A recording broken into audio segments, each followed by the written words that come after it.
الحمد للہ رب العالمین والصلاة والسلام علی اشرف الانبیاء والمرسلین اما بعد فاعوذ باللہ من الشیطان الرجیم بسم اللہ الرحمن الرحیم ان اللہ وملائکتہ یصلون علی النبی یا ایھا الذین آمنوا صلوا علیہ وسلموا تسلیما اللہ رب محمد صلی اللہ علیہ وسلم نحن عباد محمد صلی اللہ علیہ وسلم صلی اللہ تعالی علیہ وسلم۔ تو آج کا ہمارا درس سورۃ البقرہ آیت نمبر 27 اور 28 اور 29 انشاءاللہ اس کا ترجمہ، اس کی تفسیر میں آپ کی خدمت میں پیش کروں گا۔ اور سماعت کرنے سے پہلے اچھی اچھی نیتیں کر لیں۔ حضور کی حدیث پاک ہے، نیت المؤمن خیر من عملہ، یعنی مسلمان کی نیت اس کے عمل سے بہتر ہے۔ میں بھی اچھی نیت کرتا ہوں اللہ کی رضا حاصل کرنے کے لیے آج کا میں درس آپ سب کی خدمت میں پیش کرتا ہوں۔ اور آپ سبھی کا ہمارا YouTube channel Barkati online academy سے جڑنے کے لیے آپ کا بہت بہت شکریہ۔ اللہ آپ سب کو جزائے خیر عطا فرمائے، دارین کی نعمتوں سے مالا مال فرمائے۔ تو بسم اللہ الرحمن الرحیم۔ الذين ينقضون عهد الله من بعد ميثاقه ويقطعون ما أمر الله به أن يوصل ويفسدون في الأرض أولئك هم الخاسرون۔ اب وہ لوگ جو اللہ کے وعدے کو پختہ ہونے کے بعد توڑ ڈالتے ہیں اور اس چیز کو کاٹتے ہیں جس کے جوڑنے کا اللہ نے حکم دیا ہے، اور زمین میں فساد پھیلاتے ہیں، تو یہی لوگ نقصان اٹھانے والے ہیں۔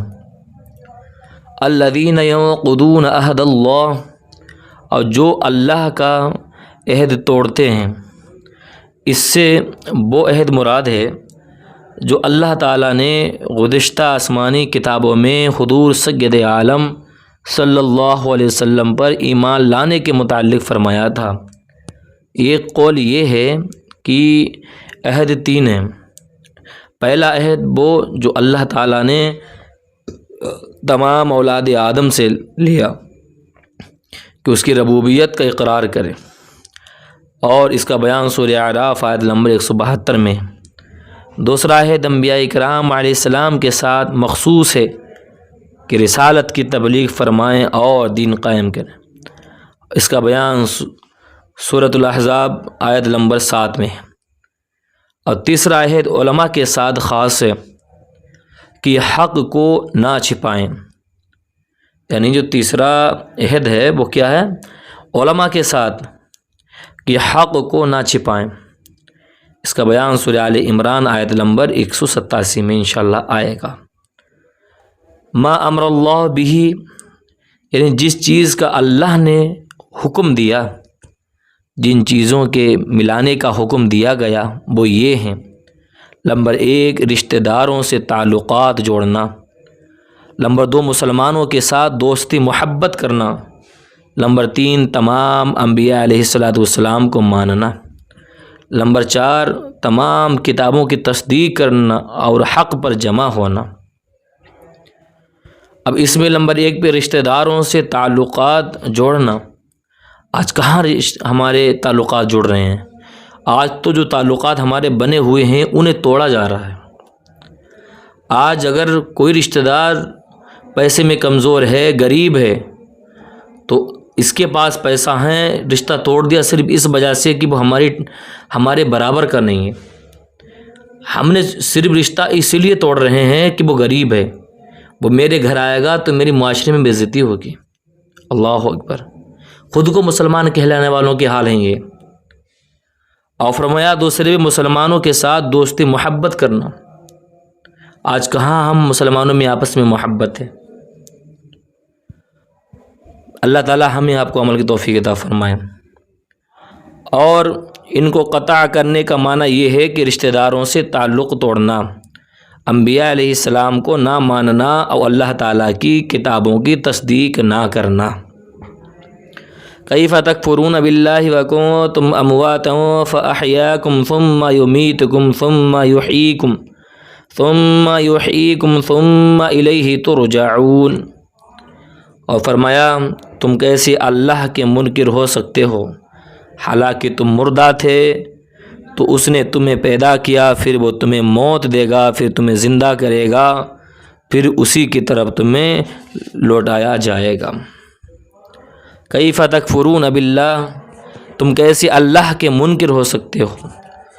توحید و نبوت کے دلائل اور کفر و ایمان کی جزا سزا ذکر کرنے کے بعد اللہ تعالیٰ نے اپنی خاص و عام نعمتوں کا اور قدرت کی عجیب نشانیوں کا ذکر فرمایا، اور کفر کی خرابی اور برائی کو کافروں کے دلوں میں بٹھانے کے لیے انہیں خطاب کیا کہ تم کس طرح خدا کے منکر ہوتے، حالانکہ تمہارا اپنا حال اللہ تعالیٰ پر ایمان لانے کا تقاضا کرتا ہے، کیونکہ تم بدن میں روح ڈالے جانے سے پہلے تمام مراحل میں مردہ تھے، یعنی کچھ نہ تھے، یہ بے جان جسم تھے، پھر اس نے تم میں روح ڈال کر تمہیں زندگی دی، پھر زندگی کی مدت پوری ہونے پر تمہیں موت دے گا، پھر تمہیں زندہ کرے گا۔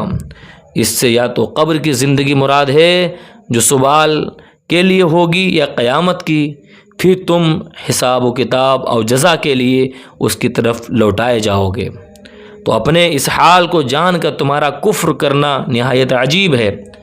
اس آیت میں غور کریں تو ہم مسلمانوں کے لیے بھی نصیحت ہے کہ ہم بھی کچھ نہ تھے، لیکن اللہ تعالیٰ نے ہمیں زندگی عطا کی، زندگی گزارنے کے انتظامات نعمتوں سے نوازا، تو اس کی عطاؤں سے فائدہ اٹھا کر اس کی یاد سے غافل ہونا، ناشکری اور غفلت کی زندگی گزارنا کسی طرح ہمارے شایان شان نہیں ہے، اس طرح کی ہمارے شایان شان نہیں ہے۔ اللہ ہمیں عمل کی توفیق عطا فرمائے۔ هو الذی خلق لکم ما فی الارض جمیعا ثم استوى الى السماء فسواهن 7 سماوات وهو بكل شيء علیم۔ ترجمہ، وہی ہے جس نے جو کچھ زمین میں ہے سب تمہارے لیے بنایا، پھر اس نے آسمان کے بنانے کا قصد فرمایا تو ٹھیک 7 آسمان بنائے، اب وہ ہر شے کا خوب علم رکھتا ہے۔ هو الذی خلق لکم، وہی ہے جس نے تمہارے لیے بنایا۔ تمام انسانوں کو فرمایا گیا کہ زمین میں جو کچھ دریا، پہاڑ، کھیتی، سمندر وغیرہ ہیں، سب کچھ اللہ تعالیٰ نے تمہارے دینی اور دنیاوی فائدے کے لیے بنایا ہے۔ اور دینی فائدہ تو یہ ہے کہ زمین کے عجائبات دیکھ کر تمہیں اللہ تعالیٰ کی حکمت و قدرت کی معرفت نصیب ہو، اور دنیاوی فائدہ یہ ہے کہ دنیا کی چیزوں کو کھاؤ پیو اور اپنے کاموں میں لاؤ، جب تک اللہ تعالیٰ کی طرف سے کوئی ممانعت نہ ہو۔ تو ان نعمتوں کے باوجود تم کس طرح اللہ کا انکار کر سکتے ہو؟ کیسے ہم انکار کر سکتے ہیں؟ ان فی خلق السماوات والارض واختلاف اللیل والنہار، بے شک اس زمین و آسمان کی پیدائش، رات دن کا اختلاف، دن کے بعد رات آنا، رات کے بعد دن آنا، یہ کیا ہے؟ تو جو عقل مند ہیں وہ جانتے ہیں اور پہچانتے ہیں کہ وہ رب العالمین ہے جس نے سب کو پیدا کیا ہے، ہم اسی کی عبادت کرنا چاہیے۔ اس آیت سے معلوم ہوا کہ جس چیز سے اللہ تعالیٰ نے منع نہیں فرمایا وہ ہمارے لیے مباح حلال ہے، وہ ہمارے لیے مباح و حلال ہے۔ وَهُوَ بِكُلِّ شَيْءٍ عَلِيمٌ، اب وہ ہر شے کا خوب علم رکھتا ہے۔ کائنات کی تخلیق اور اسے وجود ملانا اللہ تعالیٰ کے کامل علم کی دلیل ہے، کیونکہ ایسی حکمت سے بھری مخلوق کا پیدا کرنا اور ایک ایک شے کا علم رکھے بغیر ممکن نہیں۔ کافر مرنے کے بعد زندہ ہونے کو ناممکن سمجھتے تھے، اور ان آیتوں میں کافروں کے اسی عقیدے کے غلط باطل ہونے پر ایک عظیم دلیل قائم کی گئی کہ جب اللہ تعالیٰ قدرت و علم والا ہے اور جسم حیات کی صلاحیت بھی رکھتا ہے، تو موت کے بعد دوبارہ زندہ کرنا کیسے ناممکن ہو سکتا ہے؟ اللہ ہم سب کو عمل کی توفیق عطا فرمائے۔ تو ہماری گزارش آپ سبھی حضرات سے ہے کہ قرآن کریم واحد کتاب ایسی ہے جس کا دیکھنا بھی ثواب ہے، جس کا سننا بھی ثواب ہے، اور فرمایا ایک قرآن کریم کی ایک آیت کریمہ سننے کے لیے جس نے اپنے کان کو قریب کیا، ایک آیت کریمہ سننے کے لیے، تو برکت یہ ہے کہ اس ایک آیت کریمہ کی برکت یہ کہ ایک نور پیدا ہوگا۔ تو ہم خود بھی قرآن کریم سے محبت کریں، تلاوت کریں، آپ ہمارے یوٹیوب چینل سے جڑے رہیں، قرآن کی تفسیر سماعت کریں، انشاءاللہ آپ کو یہ پتہ چلے گا کہ رب مجھ سے کیا فرما رہا ہے۔ آپ سبھی حضرات سے گزارش ہے کہ ہمارے YouTube channel Barkati online academy کو زیادہ سے زیادہ سبسکرائب کریں، مجھے دعاؤں میں یاد رکھیں۔ السلام علیکم ورحمۃ اللہ وبرکاتہ۔